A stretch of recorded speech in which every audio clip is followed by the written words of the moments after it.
10명의 사망자를 낸 미국 콜로라도주 식료품점 총격 참사 용의자는 21살 남성인 것으로 확인됐습니다. 1급 살인 혐의를 적용해서 재판에 넘겼는데요. 조 바이든 대통령은 엄청난 충격을 받았다며 의회가 총기 규제 법안을 조속히 처리해야 한다고 촉구했습니다. 취재기자 연결해서 자세한 내용 들어보겠습니다. 강태욱 특파원. 네, 워싱턴입니다.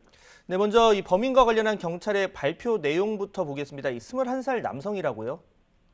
네, 그렇습니다. 콜로라도주 볼더 경찰은 총격 참사의 용의자가 21살 아흐마드 알리위 알리사라고 밝혔습니다. 경찰은 용의자에게 10건의 1급 살인 혐의를 적용해 기소했습니다. 알리사는 현지 시각 22일 콜로라도주 볼더의 식료품점 킹 슈퍼스에서 총기를 난사해 에릭 텔리 경관 등 10명을 살해한 혐의를 받고 있습니다. 콜로라도주 중부도시 알바다 출신이며 생애 대부분을 미국에서 살았다고 설명했습니다. 총기 난사 당시 검은색 AR-15 계열 반자동 소총과 반자동 권총으로 중무장했으며 녹색의 전술용 조끼까지 착용했던 것으로 파악됐습니다. 네, 방금 조금 말씀을 해주셨지만 이 범행 당시의 상황도 조금씩 드러나고 있는 상황이죠? 네, 알리사가 범행 당시 잔인한 방법으로 무고한 노인을 확인 사살했다는 진술이 나왔습니다. 식료품점 직원들은 경찰에 용의자가 주차장에서 노인을 쏘는 것을 목격했다며 용의자는 쓰러진 노인 위에서 선체로 여러 발의 총을 추가로 쐈다고 전했습니다. 또 현장에 투입된 경찰 특수기동대는 총기 난사로 희생된 텔리 경관이 머리에 총상을 입고 숨진 것을 확인했습니다. 대부분 희생자 시신은 식료품점 매장과 주차장, 차 안에서 발견됐습니다. 목격자들은 알리사가 식료품점 바깥에서 차량에 탄 사람을 향해 총을 쏘았고 식료품점으로 난입한 뒤 고객들을 겨냥해 총기를 난사했다고 밝혔습니다. 이와 관련해 경찰이 희생자들의 신원도 모두 공개했는데요.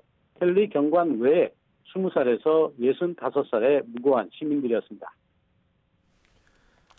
네, 이 사건과 관련해서 조 바이든 대통령이 긴급 담화를 발표했다고요. 어떤 내용입니까? 네, 그렇습니다. 사전에 없던 일정으로 바이든 대통령이 현지 시각 오전에 긴급 담화를 발표했습니다.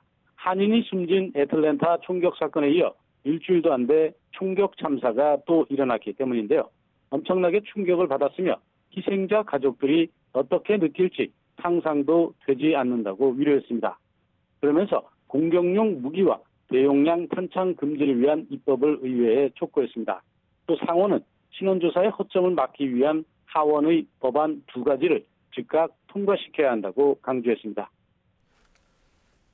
네, 말씀하신 것처럼 이 바이든 대통령도 이 문제에 대해서 적극적인 목소리를 내고 있는데요. 행정부가 할 수 있는 조치에 대한 검토에도 들어갔죠? 네, 그렇습니다. 대통령 직권으로 즉각 시행할 수 있는 대책을 검토 중인 것으로 파악됐습니다.